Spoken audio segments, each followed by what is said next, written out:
Yes, yo mga preng, dito na tayo sa Sanchez Peak. So napakalupit dito mga preng.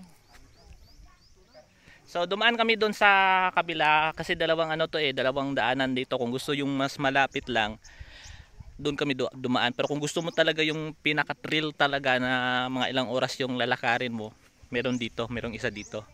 So may dalawang option kayo kung saan gustong dumaan, pero pagdating mo talaga dito sa area, talagang ang lupit talaga ng area. Kita mo naman yung mga bundok natin. Ang lupit, 'di ba?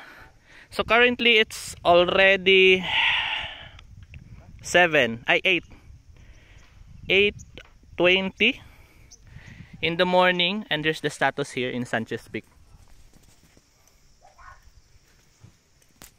Ang lupit mga preng. Kita mo naman the General Santos City. Wow. Nature talaga, napakalupit, napaka-green. Wala akong masabi. Wala talaga akong masabi. Ang lupit.